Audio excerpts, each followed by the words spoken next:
Bien. Alors, un service public.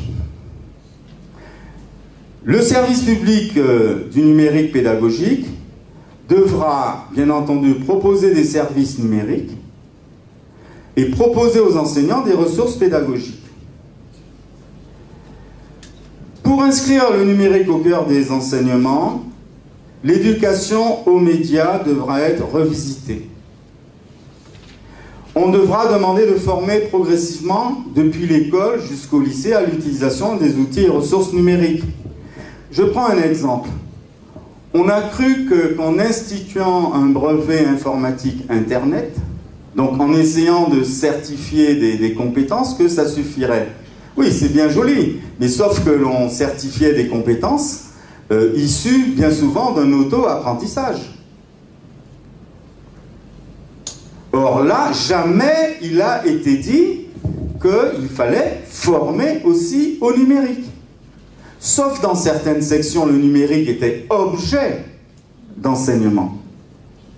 Mais nous, pour la plupart des disciplines, l'école primaire, ce n'était qu'un moyen d'enseigner.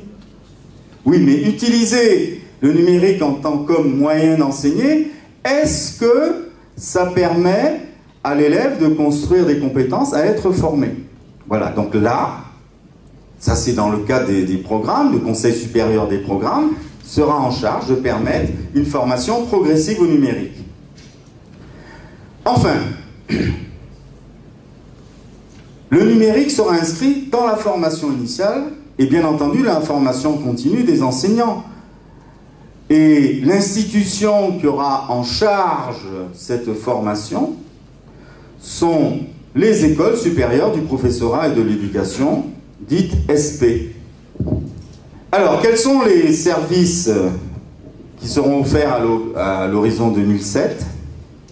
Eh bien, on distingue des services à destination des élèves, des services à destination des enseignants et des services à destination de la communauté éducative.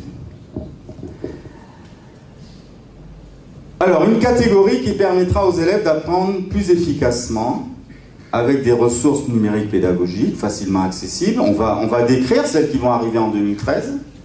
Un service d'échange entre enseignants et élèves en prolongement de la classe.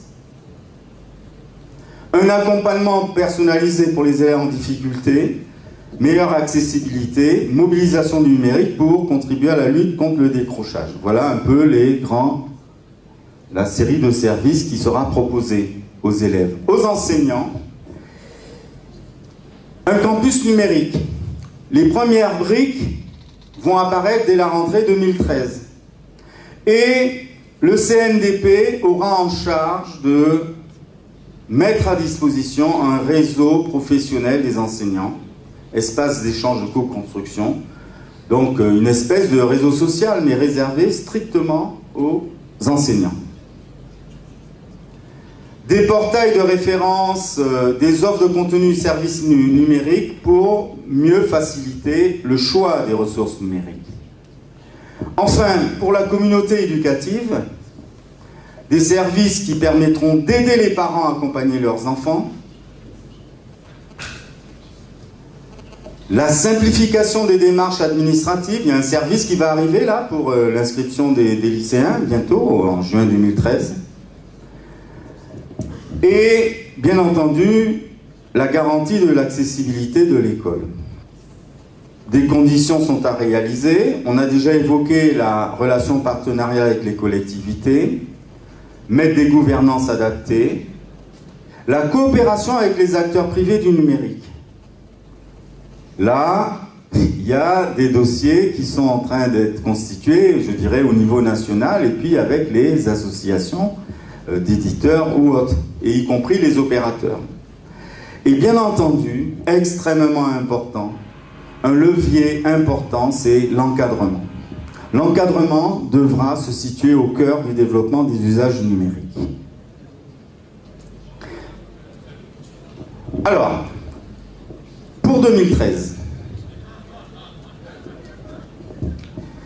renforcer les dispositifs contribuant au développement des usages, je vais en décrire tout de suite, des contenus pédagogiques gratuits avec priorité aux primaires, l'accompagnement des élèves en difficulté et l'implication des parents.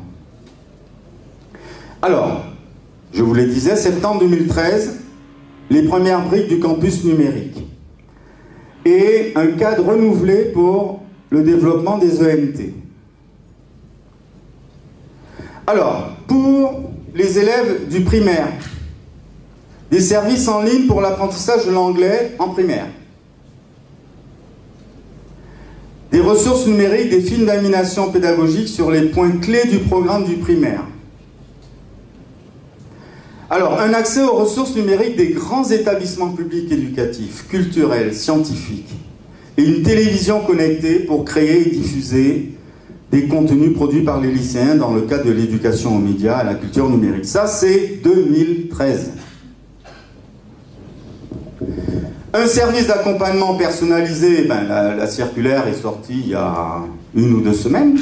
On va s'y employer pour mettre ce service-là pour un certain nombre d'élèves de 6e de l'académie, en français, en maths, en anglais. Il va falloir désigner des référents dans chaque établissement. Enfin, bref, on va bientôt convoquer les 10 chefs d'établissement, hein, puisque ces établissements éclairs, entre autres, qui seront concernés. Un service en ligne d'orientation. On a évoqué ça il y a une dizaine de jours avec Monsieur Le Xaïo. Le service est prêt et il sera déclenché très bientôt. Et bien entendu des offres d'orientation, par exemple, à des services avec des smartphones. Alors, pour l'implication des parents, je disais, associer fortement les communautés éducatives, il y aura un dispositif interactif sur l'apprentissage de la lecture pour les élèves de CP et pour les jeunes enseignants.